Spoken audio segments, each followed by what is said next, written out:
Rico McGee, another episode of Rulers Minute, man. I got an former NFL player, man. He played for the Carolina Panthers, Omari Jordan. He's from Cleveland, Ohio.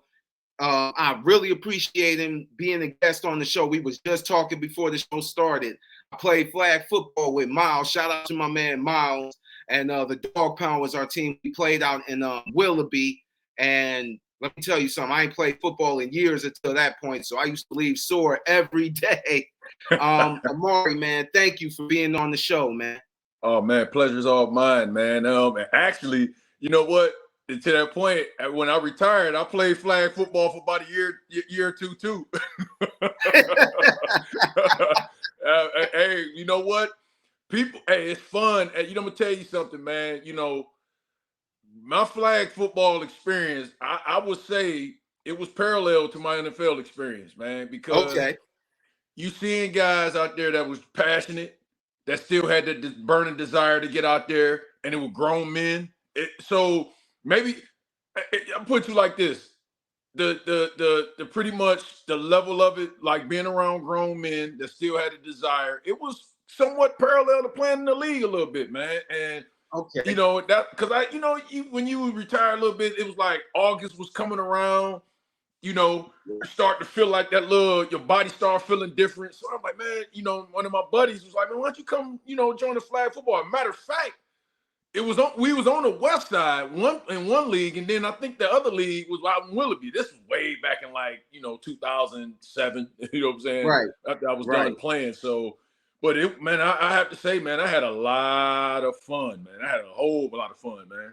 Hey, man, I be telling people, man, listen, flag football is fun, especially on Saturday nights, man. Driving out to Willoughby, man, like just getting it in, man. But people don't realize flag football is real too. Like you got some guys that go hard. Like I seen one of my teammates, man, going on a drag route, just got smacked. I'm like, damn. Yes. Listen. I'm like, flag football is real. Yeah, and that was the other point I wanted to touch on because of that, because you grown men that took it serious. It wasn't no after work. It wasn't no man, for people that think that's recreational, you got another thing coming. Because no, I'm being dead serious, dude.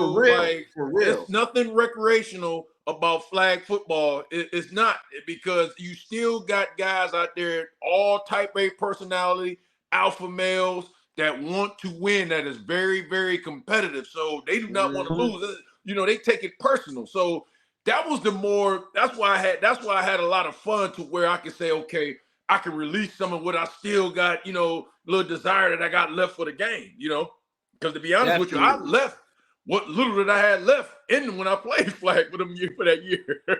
Hey, listen, man. Listen, flag football is still the same animal. Only thing is, it just ain't no pads. Pads, and we was playing like 6-on-6. So there was two guys, on the line that was blocking and that was blitzing. Our thing was we was a first year team, so we didn't understand like everything that goes into it. But man, listen, you got guys that are like 6'3", 6'4", still moving. Crap. I'm like, oh, okay, this ain't no joke. Hey, no pass, but jokers were still getting their heads took off though. You run a dig route or a bang eight, bow that thing. You try to run that little slant right, you getting your head clean took off, Jack. And then they pull a flag. I done got tackled a couple of times, man. I'm like, oh, okay. They threw the flag, but it was like he got up. He was like, yeah, this thing is for real. I'm like, I see. So, I mean, cats will touch you up out there, and that's what I liked about it, man. I mean, and I like the direction that it's going, because, by you guys doing that now, as I'm, because I'm down here in North Carolina, now you're seeing a lot of kids, they have tournaments now. So I would like to say that started from you guys. You guys like set the template to where you gave other parents and other sponsors that want to put some money behind that, and not because of these tournaments you guys having. And like I said, man, it's a thing to watch, man. I watch it now. I'm too old to get out there now. Hey, they hadn't flagged football until the Olympics, not this summer, but in 2028. Yeah, I heard about that. I'm like, that's going to be interesting. Of course, I think the U.S. is going to dominate, but that's still interesting. Still absolutely. And you guys set the template, so shout out to y'all for that, man. Oh man, thank you. I appreciate that. Thank you. First question: tell us a little bit about you and your journey. For people, for the young kids that may not, know who may not know who you are. Where you came from, and I know you from the land, so yeah. Well, yeah, born and raised Cleveland, Ohio. Went to Collinwood. Cleveland Public School. Yeah, I'm a product of a Cleveland Public School system, and shout out to the Cleveland Public School system. It made me who the man that I am. It taught me that, things are not going to come easy. You got to earn it. Cleveland, I'm not living in Cleveland anymore. Cleveland is in my heart because it taught me how to grind. It taught me, you got to go out there and get yours, so you got to be aggressive with it. So I went to Collinwood High School. Didn't quite have the grades. I always had the size, 6'5" kid. I always had the size, but my grades weren't right, so I had to go to junior college. Up in Ely, Minnesota, Vermilion Community College, way up like the furthest northern hemisphere in the country. Like it's 10 miles from the Canadian border. You know what I'm saying? So that was like last chance you before the actual show came out. Right. Right.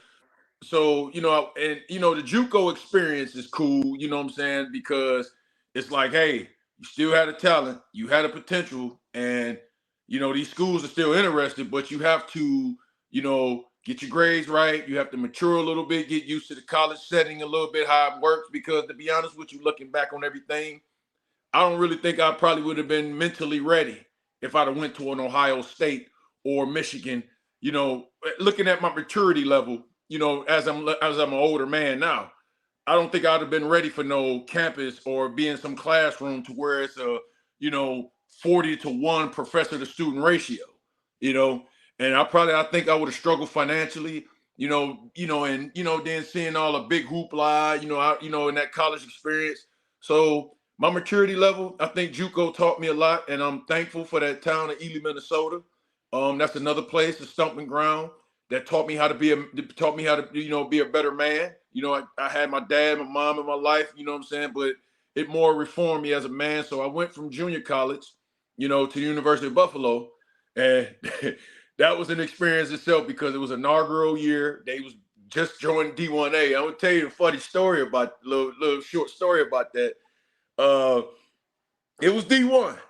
So we playing all like the Clemsons, the Virginias, and all these prominent schools a little bit. So I'm coming out there, they throwing all these festivities. I'm like, wow, man, this is D1 football, huh? All this big hoopla. And the coach just kind of tapped me. He's like, no, we're everyone's homecoming.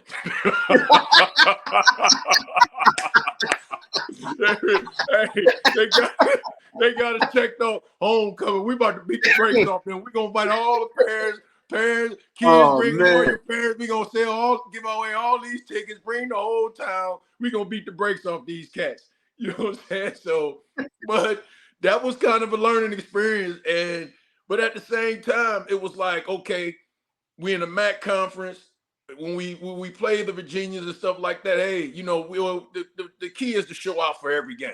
But you really, really, really, really, really want to get up for them big time games. When you play those big schools, like when you play the Clemsons, when you play the Georgias and stuff like that, you really, really get up for that game. It's like, okay, the spotlight is on. But it's a trick to that because I remember an NFL scout told me one time, he was like, Omari, because I started off in Baltimore. And the scout, and Rex Ryan, shout out to Rex Ryan. He was my D-line coach at the time when I was in Baltimore. He was like, when I watched you on tape, he was like, I seen the game that you played against Syracuse, but the game that I've realized that I knew that you was gonna be, you would be a decent pro, or you got what it takes because I looked at the game that you had against Bowling Green. and you went out there with that same intensity. You like you got up that same way because see people, get it misconstrued because there's a trick to it.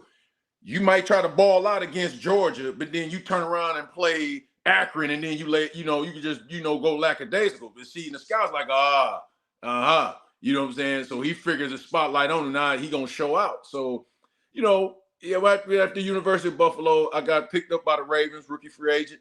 I was there for some time, and then came back to Buffalo. I played with the Buffalo Bills for a year in 03. And I played 02 to 03. And I got released from Buffalo. And then like the third week of the season, got picked up by the Carolina Panthers. And that was the year we was in the Super Bowl. And I played, yeah. So great experience, man. Great team, great guys, great city. See, I'm still down here. Exactly. Yeah, Charlotte is fun. I love Charlotte. I went to Virginia Union, came back, went to a CIAA weekend when it was in Charlotte. It's in Baltimore now. Man. But CIAA weekend is a whole vibe. Let me tell you. You telling me.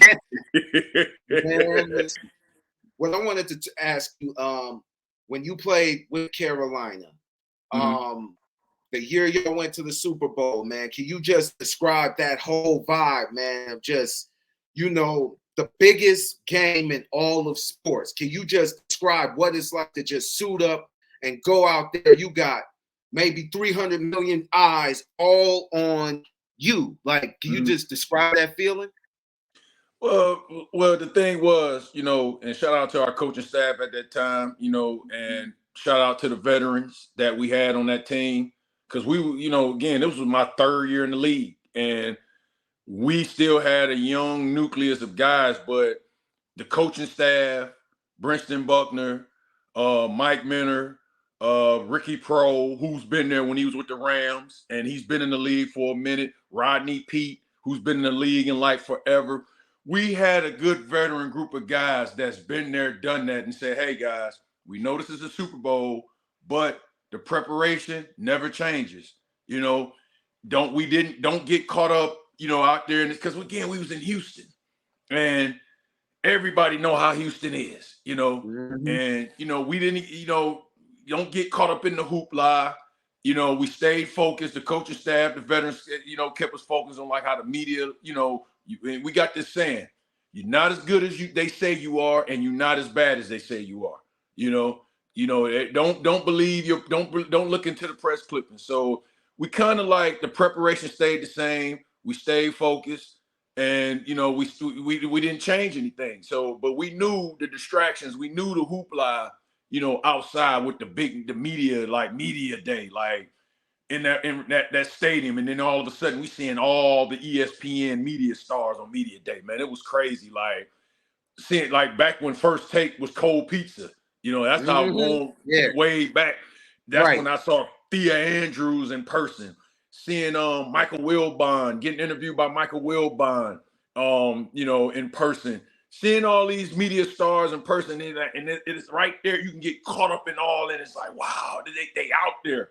And seeing Beyonce, rehearse right there in that stadium while we just out there, just doing media day and stuff like that. So it's easy to get caught up in all the glitz, but you have to stay focused and don't, get off track into, how you prepare and how you do things. We still prepare like we were in Charlotte, So, leading up to it, I mean, I don't know how people know the schedule. It's like you get 2 weeks, between the NFC or AFC championship game, conference championship game. So we 1 week at home, and then we 1 week in that city, but it was crazy, man. And then it was just like riding around in that city, when we had time, after practice and stuff like that.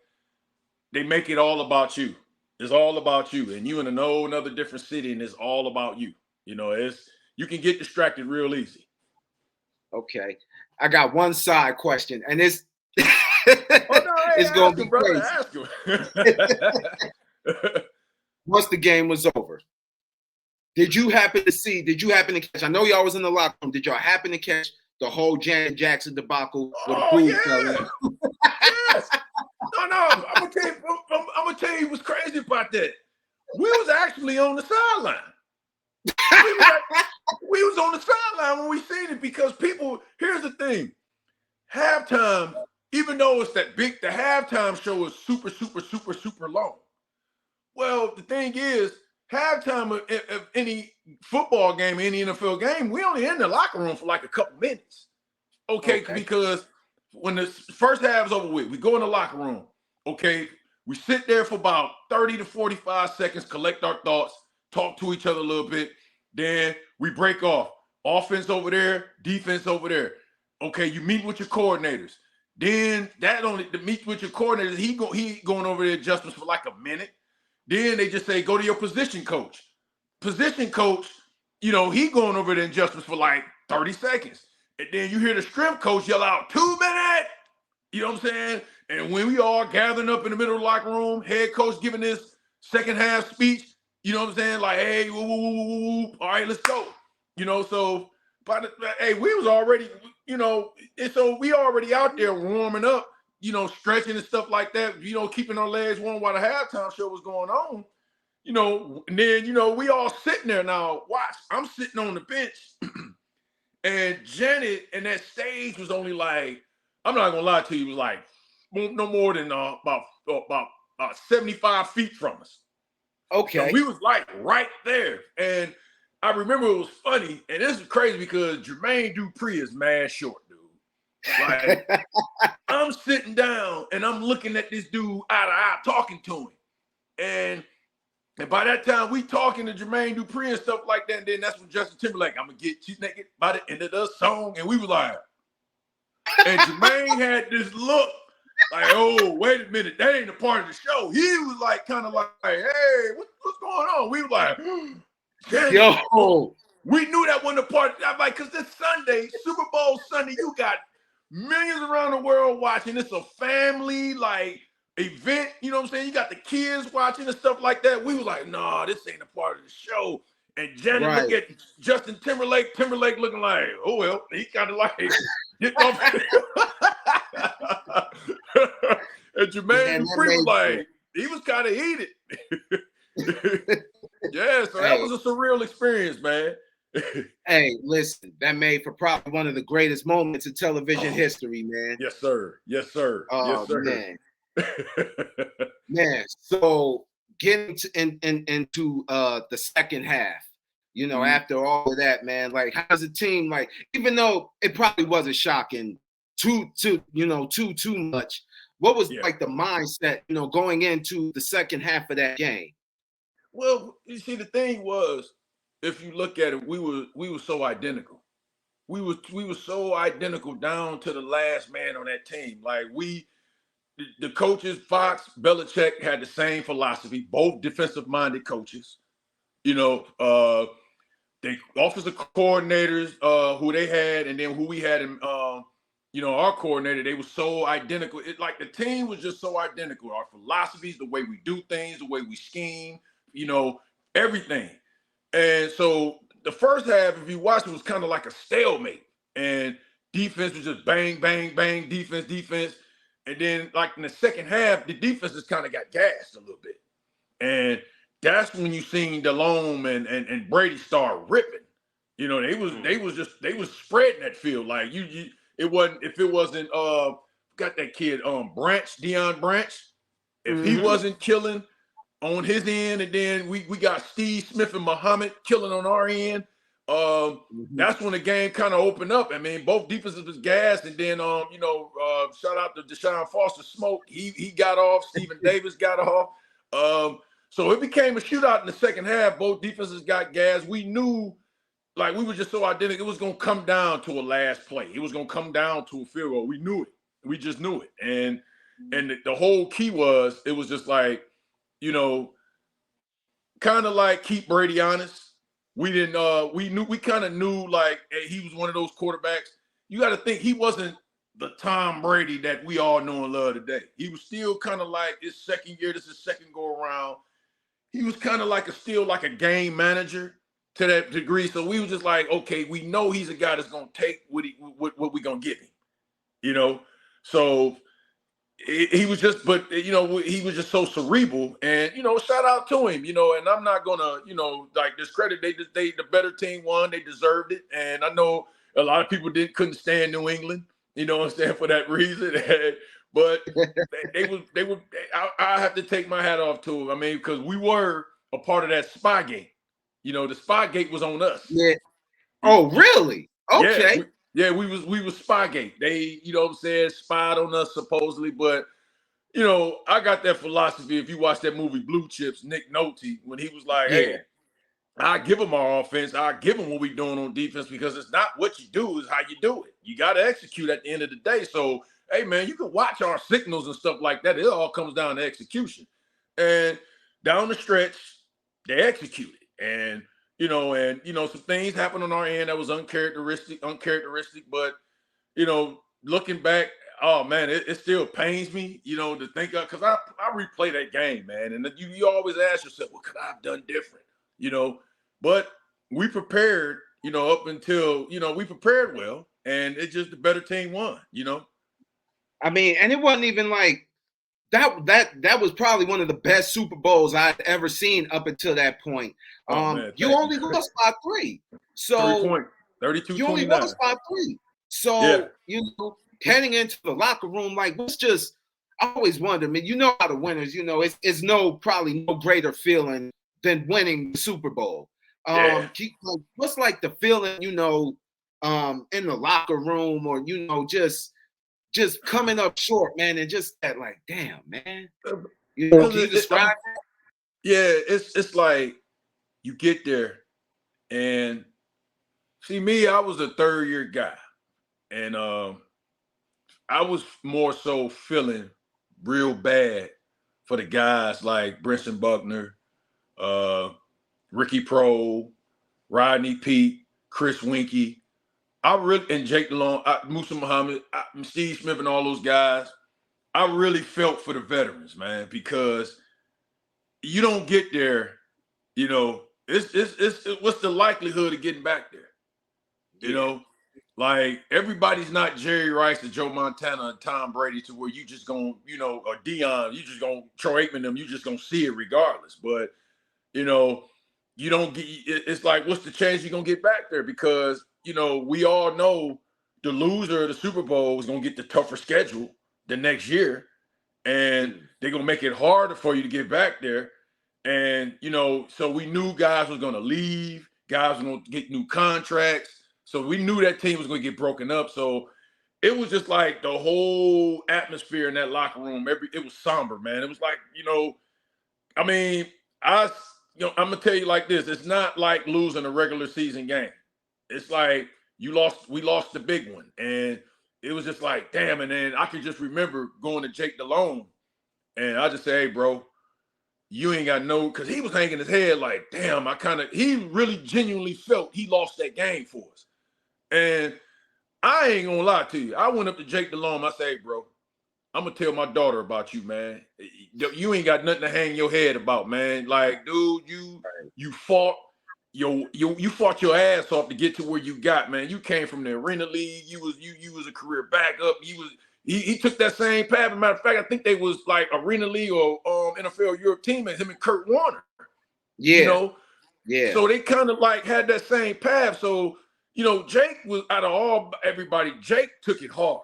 And I'm telling Jake, I said, Jake, you ain't got no reason to feel bad about, dude. I'm like, man, look, my daughter at that time was like, a year old. I'm like, dude, I'm gonna tell my daughter about cats like you, man. Like, hey, man, you my inspiration, dude. I'm like, you had a hell of a game. You rocked out today, and he just looked up at, hey, thank you, man. Thank you. But I can tell you, like, it really, really, really didn't hit.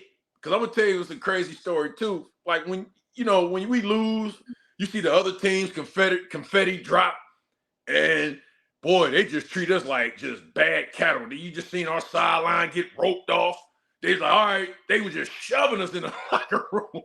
Like, dude, like, yeah, man, like, they treated us like we couldn't even really stand around and congratulate the guys like that. Congratulate New England. You know what I'm saying? Because it was a couple guys that we knew that we was former teammates with in the other NFL clubs. So we weren't, but they was like, the media, security was like, come on, keep it pushing. They had the rope on our sideline. Come on. They was just pushing us in the locker room.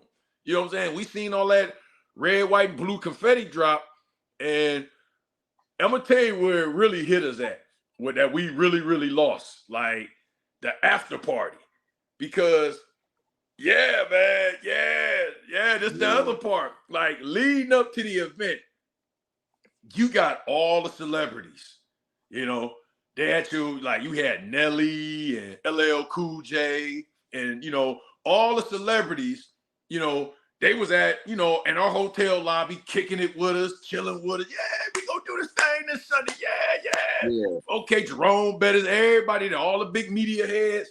And then as soon as we lost, we got back to the hotel to have somewhat of after party. We're gonna be at dinner. We with the family. It was no celebrities around. They all in New England, on New England side, whatever hotel they was staying at, partying with them, and we were just like, damn, you know, it's like the Mike Jones song.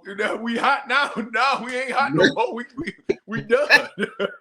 That's crazy, man. And I feel like, I mean, getting to the Super Bowl, winning the Super Bowl is hard. Imagine even trying to get there in the first place, man. I mean, winning at any profession is hard. You know, whether, I don't even care if it's little bitty 4-year-olds. Like, winning is tough, man. So, you know, at least you know, to be able to say you played in the Super Bowl, period, win, lose, or draw, that's got to be, you know, one of the greatest things. That's something nobody can ever take from you. Thank you. And no, it was a great experience, man. You know, you know, to have my mom and dad there, you know what I'm saying? I tell you, like, my dad passed away back in 2009, but I remember my dad told me a story. I think you know, my mother was in the room in the hotel. Because it was funny because my mother, when we beat Philadelphia, and I get to that story in a second, because we knew we was going to the Super Bowl when we was going to play Philly in the NFC Championship. We knew we was going to the Super Bowl. So my mother, you know, called me after the game, you know what I'm saying, when we was on our way back, you know, when we got back to she's like, you got any I said, Mom, come on now, you know you coming. You know what I'm saying? And so they thought they was going to stay in San Antonio and, like, drive to Houston, but they was like, nah, they already got you accommodated. You're going to be staying in Houston, you know, in a separate hotel from the team and stuff like that with a whole family. So I remember my dad, you know, me and him was talking. We was on a balcony, and my dad was like, you know, my dad, he kind of like, he wasn't crying, but he was kind of had tears. I said, Pops, was you all right? He's like, I remember, man, when this was before you, he told me I was like 2-3 years old. He said he had a coworker, and he said he went to his son, the coworker's son played for Cleveland Heights High School. And he said him and his coworker watched his son play high school. And he said they were, you know, his son them took the field, and then he told my dad, looked at his coworker and said, you know what, one day this gonna be my son playing on the field on one day. He said his coworker turned and laughed at him. Like, just like, yeah, right. You know what I'm saying? So my dad was just like, man, so to see you here, he was just like, oh my God. He was like, son, you know, but it was laughing crazy now, right? Yeah. Right. Who's laughing now? Oh. Yeah. And he just told me that story that at that moment. And I was like, I didn't know that. I was like, wow. I was like, well, Pops, you know, I'm glad I was able to make my dream come true, but I'm actually more happier that, you know, you know what I'm saying, that you went through something like that, and you know what I'm saying, that I was able to make your dream come true. You know what I'm saying? So, and you know, and to be honest with you, I knew my father loved the game, and it's crazy because, again, I was a defensive tackle, and my father never really mentioned nothing about his playing days. I didn't find out he was an All-American high school football player at the state of Pennsylvania until his funeral. Yeah, one of his best friends that was giving his eulogy played high school football with him. I seen all, like, he was showing me photos. He's like, yeah, my dad was a high school All-American in the state of Pennsylvania, defensive tackle. And my father never, he's like, yeah, I dibble-dabbled a little bit. That's all. And then he went to, went to the Army. And I'm like, okay, you know what I'm saying? And he told me he played, but he didn't tell me what level. So I think he did a great job of just, like, because he was never like that hands-on type of parent. and to each his own. That you got your LeVar Balls of the world and stuff like that. To each his own. But he was never really like hands on. He let the coaches do their thing. He was way out of it. You know what I'm saying? And so that's what he did. So it was cool leading up to that. That's amazing, man. That's amazing, man. Congratulations to your parents and to you, man. Rest in peace to your father, man. Thank you, man. Thank you. Definitely, man. Awesome story, man. I want to hear that story about Carolina and Philly, though. I want to know what happened here. Yeah. So listen, here's the thing. Like earlier in that week, I forgot what week that was. We lost to him in the regular season. We lost to the Eagles in Philly. Well, uncharacteristically, John Casey, our kicker, he missed a couple field goals. Casey's money. So, man, we have Philly's number. Okay, so we go in the wild card. We beat Dallas. Okay. Ricky Pro, we played in the divisional. Ricky Pro just kind of gave us the blueprint, like, because he knew St. Louis through and through. He just said, look, dude, here's the approach. Man, you beat up those guys. They're not at all physical. Mark Boja got small hands. He don't like to hold it long. You know what I'm saying? So, man, we just went in there like, okay, we gonna beat the snot, even though it was close. We gonna win. We gonna beat St. Louis. But we was hoping that we got Philly. You know what I'm saying? We was hoping we got Philly. We was like, oh man, we gonna get Philly. We gotta get Philly. Once we knew we got Philly in the NFC Championship, I'm gonna put you like this: our front office people, all our PR people, they already started making hotel reservations for Houston. They was like, oh no, we beating this team. Like John Fox was like, oh no, we gonna beat them. We're not changing the game plan. We're not changing nothing.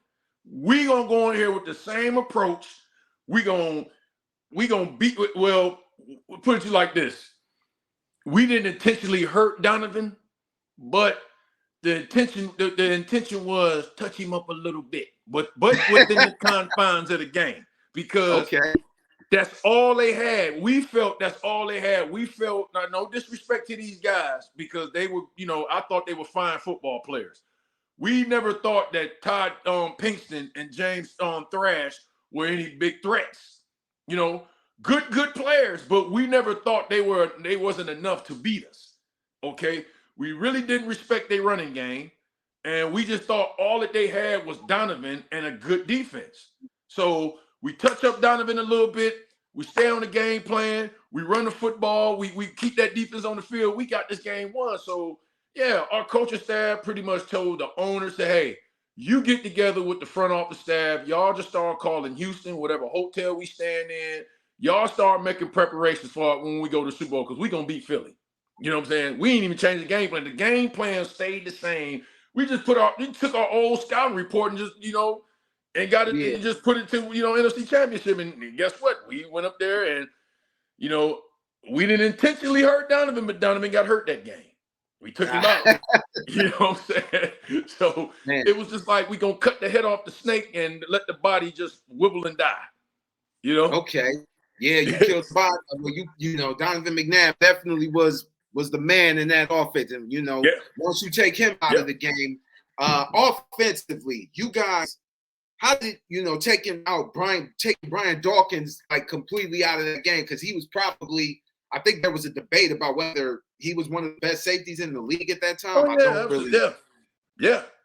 Brian Dawkins, he was very, but see, we knew he can only be on one side of the field. Right. And we had an effect. See, we neutralized Brian Dawkins because the neutralizer great safety. Your offense have to be hitting on all components. We had a great running game, with Foster and Davis. You know what I'm saying? Then we had a two-headed monster with Steve Smith and Musa Muhammad. Then we had a good tight end and Wiggins and Chris Mangum. And then on top of that, we had inside receivers with Dawson. He used to play with the Titans. And Dyson. I'm sorry, Dyson. Michael. I'm sorry, Dyson. I'm sorry, big dog. I didn't mean to butcher your name. We had Dyson. We had Ricky Pro. You know what I'm saying? So we had, so it was like we kind of stretched Dawkins out a little bit, and then on top of that, even though they had great corners, they had Lito Shepherd and those guys over there, and Brown and Shepherd, but we knew we was gonna neutralize Brian Dawkins. They still had Jeremiah Trotter and them guys over there, but we knew we was gonna neutralize the hell out of them, and we just gonna keep it the game plan the way it was. Like they tried to one-on-one, they tried to lead Dawkins in the field, they tried to one-on-one with Muhammad and Smith. We just ate them alive, man. Just ate them alive. And we was just too much for them on defense. Like our front four, like at that time, I mean, we had a rival with Tampa. Like they was our biggest rival because Sapp couldn't stand the fact that, they heard, I ain't gonna say Sapp was a hater, but see, Sapp was pretty much division rival. And to hear that Carolina got that front four that pretty much either rival or either better than Tampa, Sapp wasn't having it. Sapp wasn't having it. He wasn't having it at all, man. So, so we had, like I said, Chris Jenkins, perennial Pro Bowler, defensive tackle. Brinson Buckner, 10, 11-year veteran at that time. Then we had our two stellar, dominant defensive ends of Mike Rucker and Julius Peppers. I mean, It was like, who was stopping us? And then it was just like, we didn't even blitz. We didn't even have to blitz. We just pretty much played two-man. We let our safeties, we let the middle of the field wide open. Just, kept one safety split on both sides of the field with Deion Grant and Mike Minner. So it was like, if you can get to that middle of the field, hey, good luck because, because we had a front four that was coming, man. And then on top of that, we had linebackers that can run like deers with Dan Morgan, Mark Fields, and Will Witherspoon. So, I mean, we just had a solid, dominant defense. That front four was just something to be, it was something to be reckoned with, man. And Chris Jenkins, I'm going to tell you a little secret about him, man. Probably, everybody thought it was Julius Peppers. Shout out to him. Fine, phenomenal athlete. Like, I've called him the next man on the evolution chart. You know what I'm saying? That's how freakish he was. But when you talk about Chris Jenkins, I'm going to give you a little secret about him. This dude, not only was he like 6'5", 6'6", 380 pounds, the dude would smoke a pack of cigarettes before a game and go out there and play and don't even ask to come out the game. He'd play a whole game, lungs like a bull. That was so dominant about him. You know what I'm saying? You know what? It's always one person, man. That one person that'll smoke 3 miles and then go hoop for like 5-6 games straight. You be like, bro, you just hit one. 3 whole miles by yourself. Mm-hmm. You don't even ask. You just like, you know what? Do your thing, bro.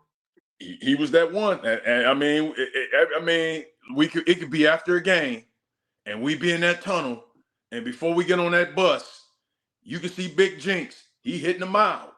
You know what I'm saying? Before he get on the bus, what can the coaches say to him? You can't say nothing to him. The dude had 2.5 sacks, 3 tackles for a loss. He dominated the whole game. I mean, he kept offensive guards and centers in fear.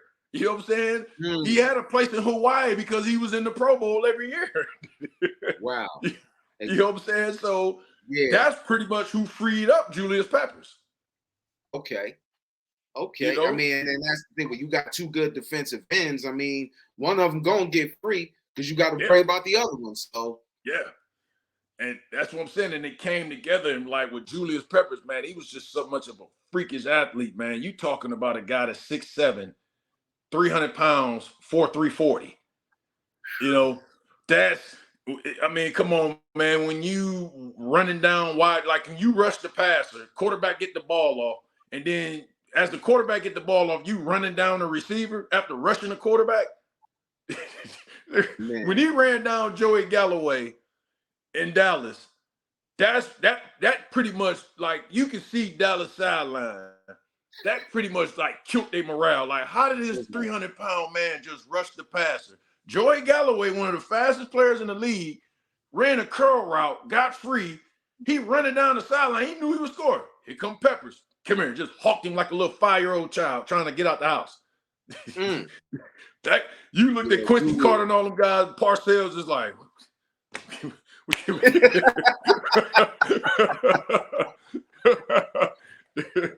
you're just like, man, the hell with it, man. I like, that would definitely, man, Pepper's one of my favorite defensive ends, man, ever, man. Like him, he's definitely top 3 for me. That's just me, since I've been watching football. I could be wrong, but you got that. Yeah, you got that right. I mean, you will put you like this. You won't have a lot of arguments. I mean, it's not like you just naming anybody. It's not like you just naming me or something like that. Like what? Who? right. You know what I'm saying? But it's like. But no, if you bring he's definitely like top 5. I mean, if you put him in your top 5, people wouldn't. A lot of people want to argue with you. He was like one of the first like freakish and you talking about a guy that could easily, just like that, get off the football field. And he can pretty much be in damn near any NBA's team 9-man rotation. You know what I'm saying? People forget that dude was a monster in the ACC. You talking about played in the ACC at Carolina. Yeah. You know what I'm saying? So he could have easily been on somebody's NBA squad. Right. Definitely. So what I want to talk about now, you played in the NFC South the year that they realigned the league. Well, a couple years from realigning the league. It was before it, yeah. Okay. So your rivals was Tampa Bay, Atlanta, and New Orleans. Yep. Can you describe like one of your best moments against each team? One of your personal best moments? I'm gonna put you like this. Tampa, it's gonna be one of those games. It's gonna be because Sapp and those guys bringing it. And see, I tell you like a little, because see, Warren Sapp had this pre-game ritual to where this dude would disrespect your team. Like he'd come out on the field and he'd skip through your stretch line. And if you on any football team, that is probably one of the most disrespectful things that you can do to the opposition. It's just like you running through somebody's skip line, like you skipping through somebody's stretch line while the team sit down doing their stretch. You just skipping through their stretch lines. And Big Chris Jenkins, he put it out there in the media. Say, yeah, I know he got that ritual, but he skipped through our line. I'm gonna bust him in his mouth. You know what I'm saying? And I ain't into each his own. Hey, Sapp didn't come skipping through our line, but Sapp, he gonna talk. They gonna yap. This is a division rival. You got to get up for that game. And then Michael Vick, he hated us, and we hated him. You know what I'm saying? We couldn't stand that dude, man. We didn't like him. He didn't like us. We didn't like him. Like for some reason, man. I'm gonna give him his credit when credit is due. I'm gonna give credit when credit is due, man. No matter how hard you hit this dude, Michael Vick is not the biggest guy. He just made it personal. I'm not losing to Carolina.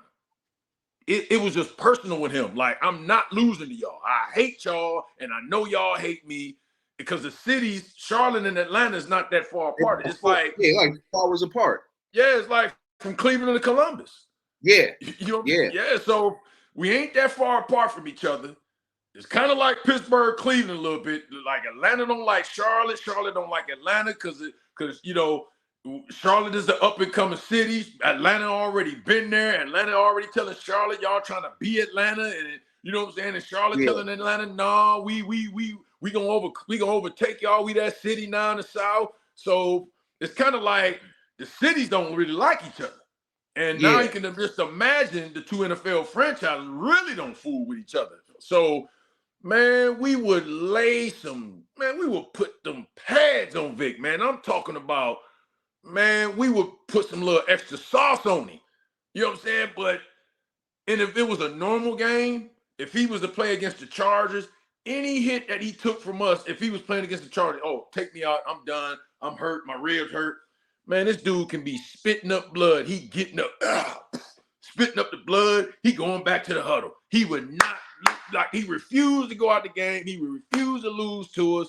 That was his attitude. But I'm gonna put you like this, then New Orleans. Now, this dude here, man, shout out to him. I had nothing but respect for him. I had respect for his game. He another Clevelander, Ohio State Buckeye. He used to play with the Browns. He ended his career in Cleveland, Charles Bentley. Okay. I remember Charles Bentley. I think he went to St. Ignatius. Okay. phenomenal football player. When he was a center, played for New Orleans Saints. He was a Pro Bowler. He just got paid a lot of money to come to Cleveland, and he had an unfortunate injury. I think Ted Washington, when y'all had Ted Washington at that time, fell on his leg towards meniscus and kind of like ended his career. But LaCharles Bentley, when I say dude was extra, but extra in a clean way, man, you better not, don't let that dude catch you slipping. That dude gonna take your head off, man. Like, it can't be, man. If the whistle's not blown, he coming at you. He coming at you. And again, division rival, but that's how he played against everybody. But as a defensive line, we just knew, okay, man, we got LaCharles. Okay, no, hey, we already know we got LaCharles this week. You know how LaCharles coming. You know what I'm saying? He's a center. He's just gonna be a little extra. We used to watch film on this dude pass to go out. Because they think they quarterback at the time, they didn't have Breeze at the time. It was Aaron Brooks. Right, I remember. They had a good squad that year too. Aaron Brooks, Joe Horn, Deuce McAllister. They had a squad, man. Jerome Pathan, I think, was there. So they had a real good squad that year. So man, a pass can go out. You just kind of like trotting to the ball, man. LaCharles will come running full steam, bah! You know what I'm saying? Yeah. Or it could be a run play. You standing around the huddle. This dude gonna come and knock he looking for anybody he can catch slipping. He doing this every play. And he might take a play or two where he'll lull you to sleep. And then you just think, okay, LaCharles chilling. Bah! Yeah. And it wasn't dirty. That was just LaCharles. He did it in the confines of the game, and we respected him. But we used to tell him, hey, LaCharles, come on now. Hey, we come with this boy. I'm watching you now. All right, okay. We'll see. You know, but he played the game in the right way. But don't let that dude catch you slipping. And shout out to him, man. Phenomenal football player. Had nothing but respect for him, man. You know? Man, these NFL stories, man, is amazing, man. Just seeing it firsthand through your perspective, man. Like, damn, man. People sleep on, well, the NFC South wasn't great last season. But you know, it's pretty much up for grabs, man. What do you want to see from Carolina? Vick, are you a Panthers fan still to this day? I mean, to be honest with you, I keep on. Here's the thing: I stay on. You know, I don't watch football like because I'm just, you know what I'm saying, kind of. I watch it, but I don't watch it. You know what I'm saying? Okay. But because I'm one of those proponents of, you know, it doesn't change, only the players. You know, they might tweak some rules every now and again, but no, I still keep up with them. And right now, you know, they're in the rebuilding era. They're in the rebuilding stage. Right. And see, people down here in Carolina, they spoiled to a degree because let's be honest, this was before when they came in as an expansion. This when they came, remember, that was at that time to where, remember there was the expansion came in and they got first dibs on free agents. Yep. They had all them first round picks. Did they come in the same year as Jacksonville? I think them in Jacksonville came in. They came in the same year. And they had stopped it because of that, because Jacksonville and Carolina came in balling off the gate. Yeah. Because remember, Jacksonville, they upset Denver. Yep, I remember that. And then Carolina, they turned around and just brutally beat the hell. I'm talking about physically and they beat the hell out of Dallas. They was injuring cats left and right. So they was like, well, wait a minute, we need to kind of draw back from this because we giving these expansion franchise a little too much. We making them like, you know, dominant teams overnight. You know what I'm saying? Yeah. So when you came in, when Carolina came in, I think off the gate, they was in the NFC Championship against Dallas. Yeah. And then going into divisional playoffs the next year, then they had good free agents coming in. And so, you know, up until now they then is a rebuilding stage. Remember, there was the Cam Newton era after us. Cam Newton took them to a Super Bowl. Yep. And so now everything is gone. They broke up everything. So now it's kind of like, be patient. And now the fans are kind of like feeling restless. But I think right now they taking a step in the right direction. They got my man Dan Morgan as the GM up there running things. So he's taking that same Jerry Richardson approach, because I'll tell you a funny story, even about that Super Bowl that we went to. It was 2001 season. Carolina went 1-15. I remember. Yep. And Jerry Richardson, the unique thing about us, Jerry Richardson, we had the only owner that actually played football. You know, wide receiver. He was roommates with Johnny Unitas on the road. He played with Johnny Unitas, wide receiver. So you can't BS him. He knew the game through and through. So they won their first game of the season that year, and then they lost 15 straight. And that was in 2001. So what Jerry Richardson did, he fired the entire staff. He fired cooks, chefs, landscapers, front office people. He fired the security guards. He wanted no remnants of that season going forward. And 2 years later, they're in the Super Bowl. You know what I'm saying? So he kind of like knew like that former. So I think with Dan Morgan, that approach Dan Morgan is taking, the new owner, David Tepper, he's taking a step in the right direction, because he's just being an owner now. I get it. You come from Pittsburgh. You was around those Roonies for a little while. And, I hate them like them or love them. Got to take your hat off to Pittsburgh. They know how to run an organization. Yeah, they do. That stability. You talk about 3 head coaches and since the franchise, existed. In the 70s or something like that. Yeah. Yeah. Within the last 30 years, 3 head coaches. So, so that's what kind of Tepper came from. But I think what he's doing now, say, okay, I just need to be an owner. Sit back and own, and to where I can trust my team president, my general manager, trust that they're going to hire the right head coach, sign the right players. All I have to do is just sit back and write the checks. You know what I'm saying? And I think once owners do that, it's a totally different atmosphere. If you think about it, look at that. Why you think, New England was so successful all them years? They own a Robert Kraft. Hey, man, hey, Bill, look, you do what you do. I'm going to go chill and hang out with Meek Mill. You know what I'm saying? Yeah. Go ahead. Let me know who I need to sign. Let me know who I need to cut, whatever. But I'm going to chill over here with Meek Mill. You know what I'm saying? So, once, Jerry Jones don't take that approach. That's why Dallas, because he's so hell-bent on trying to win one without Jimmy. All these years, he's stubborn. So, but to that question, Carolina, I think, in my opinion, is taking the steps in the right direction, man. They take, they let owners need to own, let the general managers, the team presidents, the scouts, the player, the director, pro personnel, let these guys do their jobs, and don't try to micromanage everything. So I agree. Bring in some nucleus of guys, let them rebuild, be patient. It's going to bubble, you know what I'm saying? And they'll be back in about 2 or 3 years. Okay. One final question before we go, man. NBA Finals next Thursday. Dallas, Boston. Who you got taking it all? You know what? I'm going to go with Boston, man. I'm going to go with Boston. Because Tatum, Brown, they've been there. Yeah. They've been there. And, I get it. Kyrie's been there.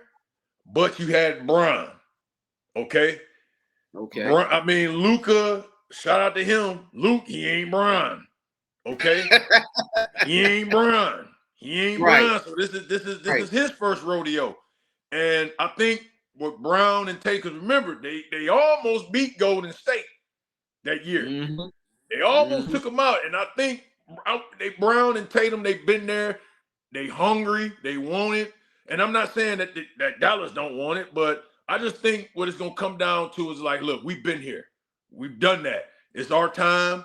You know what I'm saying? It's either now or never. And I think they're going to, I think they got the organization, it's going to all matter because it comes down to those finer things like who runs the better organization, and I just think where finals experience, even though Kyrie's the only one I think on that team that has it, but when you got that whole Boston nucleus that's been there, they know the ropes. So my money will go with Boston. I would say Boston in probably 6. Okay. I'll probably listen.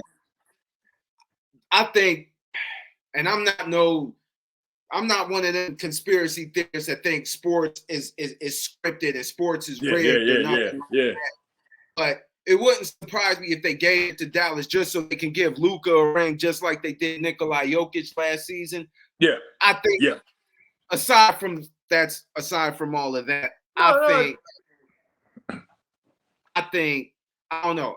I'm gonna go. It might go 7. It might go 7. And if it goes 7, I wouldn't be surprised either way. I'll be honest with you. I wouldn't be in the shocker like it won't be. No, it won't be a shocker if Dallas won. You know what I'm saying? I wouldn't, because I mean, hey man, even though he's on another team, and see that's another thing too. Even though it's not personal, because they still like Kyrie, they kind of like Boston. Kind of like, wait a minute, you was with us, dude. We were here to get you back. Right. You left, and that's the big story, because he left Cleveland, went to Boston, didn't work out in Boston, then he went to Brooklyn, and then he went to Dallas. So him coming back, like now they're going head to head for the championship. It's kind of exciting. Because I was heartbroken. Finals. I was heartbroken when he left Cleveland, man. I was heartbroken. I was like, come on, Kai. No, don't do it, Kai. You and Brian would have, man. That was, man. Oh, I was heartbroken. He requested a trade. I was like, oh, come on, Kyrie. Yeah. You know, and I just was like, no, bro, don't leave, man. he wanted to be, I think he wanted to be the man, and LeBron made it seem like, well, it wasn't, I think LeBron had him under that impression of being the man was easy. And and I'm gonna tell you, it was a little inside of this.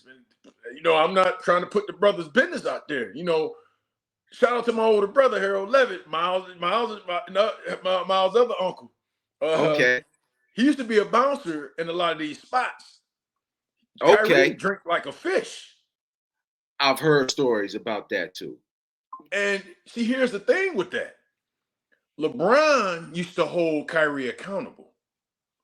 And saying like, okay, now listen, you want to be the man? I ain't got no problem turning this thing over to you, because listen, I look, you're a dynamic scorer. You need the ball in your hands to operate. Hey, listen, I'll be willing to give this to you, but you're gonna have to, because see, I'm gonna tell you something. There's a little thing that people need to watch with Kyrie. It's the difference between a gym rat and a weight room workout warrior. Okay. Case in point, when Curry got to the league,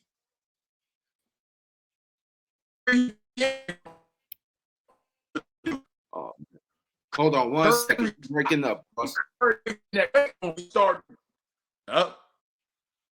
Okay, I'm sorry. Say that again. Remember, Curry injury stopped. Curry started to bulk up a little bit. Curry was damn near looking like a free safety out there. Broad shoulder. same for Westbrook. Westbrook hit that weight room. Giannis hit that weight room. If you look at the body composition from the time that they got into the league to like their 3rd year, you can see, okay, that joker been in the weight room. You know he gonna get banged around. You look at Kyrie, cats like James Harden, they don't hit that weight room. They go in the gym and just dribble, and shoot, work on their game. They don't try to get stronger or try to work on their body. Remember, that's why Kyrie stayed injured a lot. And when LeBron used to have those pre-practice workouts called like the Breakfast Club, saying like, look, we gonna get rid of this going out late at night. Now, if you want to go out late at night, that's on your own peril, but you better be here ready to work out at our Breakfast Club at 6 a.m., sometimes 5 a.m. Kyrie had a problem with that. And LeBron was just like, okay, then you ain't ready to be the man. You ain't ready to be the man because you ain't willing to work for it. You just want somebody to hand it to you. You know what I'm saying? So that's when Kyrie kind of got in this feeling like, man, I want out, man. I can't deal with this, man. This dude want me to come up here, work out. I'm standing out late. I'm doing my thing. What, we already won the championship. LeBron like, wait a minute, dude. You can't rest your laurels on that, man. We want to win more. We got to get better. Then you see these dudes and got Durant, they coming. You know what I'm saying? The other teams are coming for us. They getting better. So, dude, we got to stay on top of our game. You talking about LeBron, somebody who's never been the, I mean, the dude, one of the hardest working athletes ever. You know what I'm saying? And he's just trying to show this kid, and that's why I think that's where I think that marriage kind of got broken up at. You know, so yeah, and I think even Kyrie even came out later and like later on regretted it. Like, yeah, I, young and immature, I should have listened to that cat more and stuff like that. So you know, he kind of learned from that situation, like being the man, because that's why he kind of left Boston. He's like, oh, being the man ain't what it's cracked up to be. There's a lot of responsibility coming with that. That's interesting. I never heard that, man. The only thing that people had said was from people was like, yo, he like to drink, and I'm like, shoot, I like to drink. I mean, so there's nothing wrong with that. It's nothing wrong with that. Trust me. Remember, I told you, Chris Jenkins, dude. Man, look, man, this dude, Chris Jenkins, was like damn near best friends when we was down here. Like my ex-wife, she used to smoke cigarettes. You know what I'm saying? And I'm gonna tell you just like this, without Chris Jenkins would come to my crib every day. And before he come in the living room, me and him would chop it up, he'd be sitting in the kitchen, chopping it up with chopping it up with my damn wife. They both passing Newports to each other. You know what I'm saying? She asking him, oh, you coming over? Well, bring me a pack of Newports. You know what I'm saying? And then they'll sit there, they smoking Newports. They have about a 5-10 minute conversation. Then he come and see what's good with me. And we talking. You know what I'm saying? But on the flip side, hey, they ain't tripping about him smoking cigarettes because this dude don't come out the game. Right.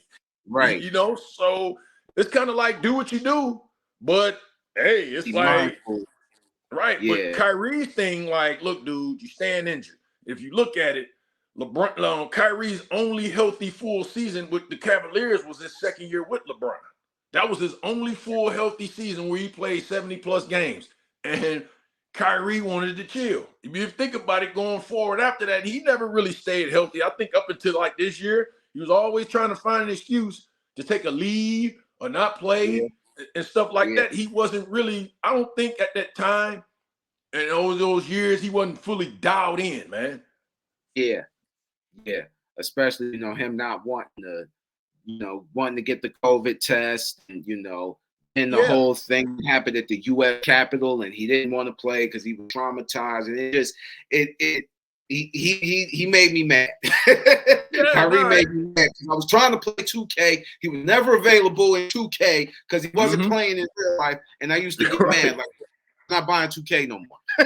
Yeah, because like as an athlete, I was looking at that like, but I tell people to look at things like that. When you see a player, like you look at how they develop, look at their bodies from year 1 to year 3, and you can see who in that weight room. You know what I'm saying? You can see who been hitting them weights. You know what I'm saying? And if they was injury prone yesterday, they ain't injury prone no more because they in that weight room. They lifting them weight. Like I said, Curry looked like a completely different man. So yeah, Westbrook, Giannis, all those guys, even Durant done put on a little bit of beef on him. He's still little as hell, but I mean, you can even tell he even, like trying, he's trying, Yeah. Hey, well, hopefully we get a good series out of this because I really want to see what's going to happen, man. Yeah, it's going to be interesting. Definitely, man. Thank you so much for coming on my show, Omari. I really appreciate it. Ladies and gentlemen, Omari Jordan. My pleasure.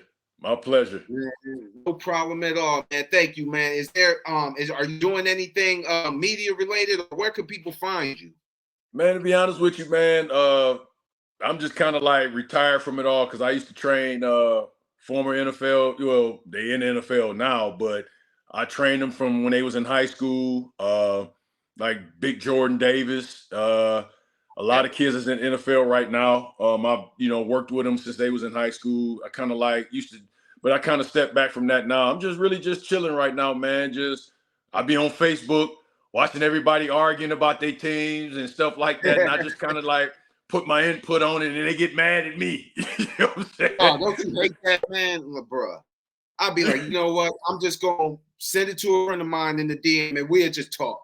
Because I ain't worried about him cussing me out. Well, I'm gonna put you like this. Ask Miles. I talk about the Browns sometimes and what their issues are. They get mad at me.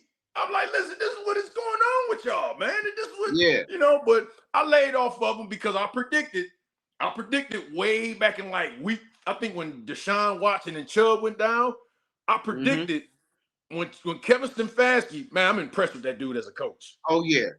Hats off to that guy, man. I'm impressed with him, man. Like I told him then, I said, man, that's gonna be coach of the year. And they didn't like Stefanski for some. I'm like, man, this is the first time you guys got a coach, man. So they was chewing me out about that. I'm like, watch, he gonna win coach of the year again. And lo and behold, coach of the year. Won coach of the year again. I told them the year they had Baker Mayfield to win 11-5. I'm like, bro, y'all got the team in place. Y'all got an easy schedule. You're gonna win 11 games, and you're gonna go to the playoffs. And they looked at me like, Rico, shut up, man. You don't know nothing. Lo and behold, we won 11 games, went to the playoffs. I told my coworker this. I'm like, bro, the Browns are gonna win 11 games. Now, how far you go into the playoffs? That's up to y'all. But that's up to y'all. I'll go into the playoffs. He didn't believe me. Then he looked at me. He's like, man, Rico, you was right, man. I'm like, yeah, y'all got a good squad.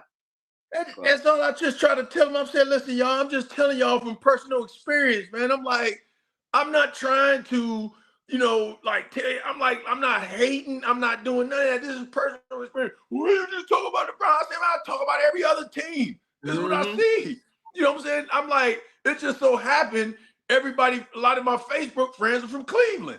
So I see Browns. I just said, man, let me address what's going on, man. Then they just come on my neck, man. Yeah, I mean, I didn't say nothing about because I called it privately that the Browns were going to lose to the Texans in the first round. I knew the Browns weren't going to beat the Texans. I kept it to myself though. The last thing I needed was somebody to yell like, "Shut up!" I'm like, all right. Oh, that's where you hating on them. Well, right. No, that's all I do, man. I'm just right now I'm just chilling, man. I'm at peace, man. I dibble and doubt because to be honest with you, I watch the game, but I don't watch it because like people watch the game with me, they get miserable because I start calling out plays before. I'm like people, that thing Tony Romo does. Mm-hmm. We all do it. We all do it as former players. Like, okay, here come the nickel. He blitzing. Okay, he throwing it to the slot. Like, how you know? Like, watch, he throwing it to the slot. Boom. Or it's a pass, or it's a run. How you know the receiver? I'm tell the way the receivers line up. It's a run.